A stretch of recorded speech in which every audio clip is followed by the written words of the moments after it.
Assalamualaikum warahmatullahi wabarakatuh. Waalaikumsalam. Nama kakek Mustamar, nama cucu siapa? Nurman. Nurman. Kita bersaudara yang diikat dengan kalimat La ilaha illallah Muhammad Rasul. Langit, gunung, bumi, matahari, bulan, bintang, laut, segalanya tidak ada. Yang ada itu Allah, semuanya diadakan. Dunia kecil, Allah yang maha besar. Dunia paling lama 60 tahun atau 70 tahun, tapi akhirat itu selama-lamanya. Jadi orang yang pintar itu dia memikirkan hidup sesudah mati dan hari akhirat. Tapi kalau orang yang bodoh dia memikirkan makan, minum, kawin, uang sebanyak-banyaknya. Jadi dahulu Islam itu seperti taman. Karena dakwah dijalankan yang dicontohkan Nabi menjumpai umat tanpa diundang, tanpa minta upah. Tidak mengajak kepada organisasi, kelompok dan golongan. Mengajak diri kita taat, mengajak manusia taat. Kalaulah manusia taat, selesailah semua masalah. Tapi kalau manusia tidak mau taat, bertambahlah masalah. Kenapa? Sesungguhnya kebahagiaan dan kejayaan manusia itu hanya ada di dalam mengamalkan agama. Baik dia orang kaya, orang miskin, kota, desa, penjabat, rakyat. Kalau mereka mengamalkan agama, inilah orang yang berhasil yang sementara dan berhasil di akhirat selama-lamanya. Kalau dia mengamalkan agama, selesailah semua masalah.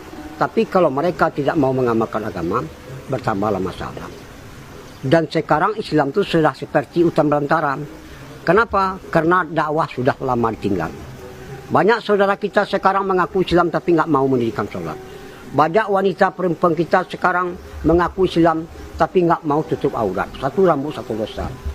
Orang wanita Islam sekarang sudah banyak bangga pakai celana ketat, baju ketat, menampakkan tubuh. Itu alias bertelanjang. Allah. Merancang orang laki-laki. Kalau kita bilang sama dia ini model katanya. Ini salah siapa? Ini bukan salah penjajah, bukan salah ulama, bukan salah ustadz, bukan salah kiai. Ini salah kita karena kita tidak mau lagi menghidupkan dakwah. Jadi usaha dakwah ini usaha heran karena sudah lama ditinggal.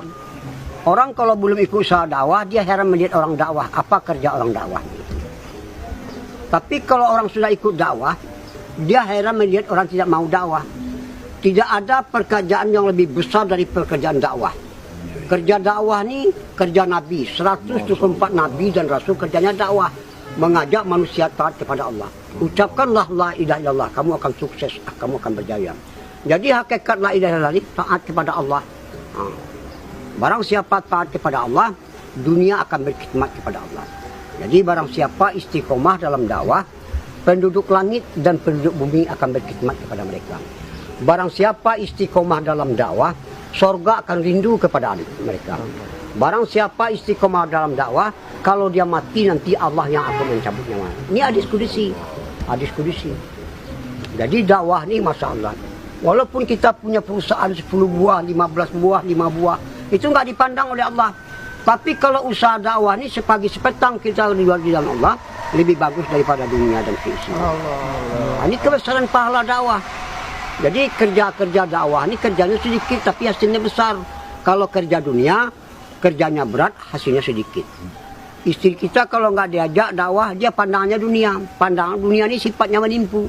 Sekarang banyak orang tergoda oleh dunia, ibadah ditinggal.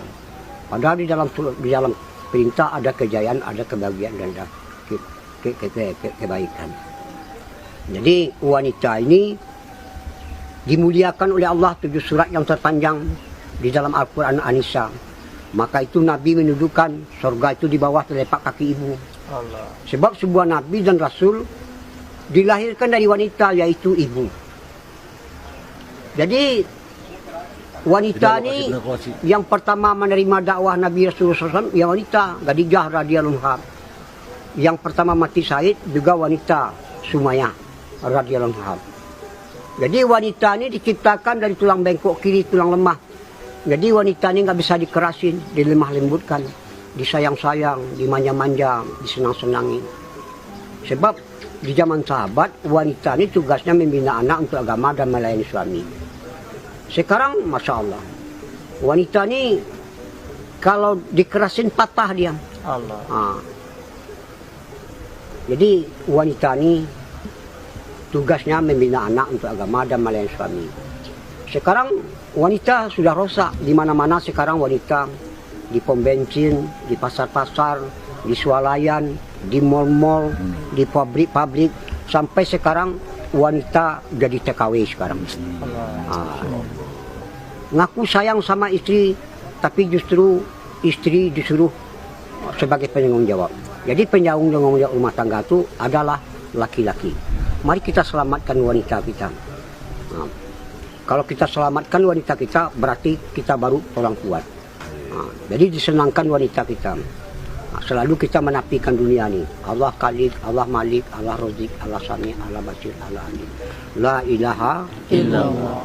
Jadi rahasianya dakwah ini, walau 4 bulan IPB, walaupun 4 jalan kaki, 4 bulan jalan kaki, 4 bulan biasa, 40 hari jalan kaki, 40 bulan biasa, tapi 3 harinya nggak dijaga. Allah. Ini akan amburadul. Jadi kita dakwah ini tak ubahnya seperti nanam padi. Jadi kalau keluar 40 hari, 4 bulan itu masa training latihan yang dakwah tu dimakomi di kampung kita sendiri. Jadi kalau dakwah, kalau kita keluar dakwah dikencangi, kalau dimakomi akhlak dinampakkan khidmat. Jadi mudah-mudahan semua kita ajak orang ikut dakwah. Jadi kalau orang sudah ikut dakwah, dia menjadi orang kaya. Sebab orang Eropa nggak punya pabrik, PT, perusahaan, dia nggak bisa keliling dunia. Paling-paling dia bisa keliling dunia tinggal di hotel berbintang 5. Kalau orang dakwah, dia nggak punya apa-apa, tapi dia bisa memperjuangkan agama ke seluruh dunia. Allah. Tinggalnya di taman sorga, yaitu di rumah bintang bulan, di rumah Allah. Jadi orang dakwah ini orang senang. Kenapa? Orang dakwah dia nggak mau diperbudak dunia, justru dia memperbudak dunia. Benar ya Allah. Ibadah diutamakan, dunia dinomorduakan. Jadi dakwah ini, kenapa ibadah diutamakan? Ibadah ini tujuan. Dunia keperluan, sandang, pangan, papan, kendaraan, nikah, anak, istri, semuanya bakal ditinggal. Apa akan dibawa? Iman dan amal soleh.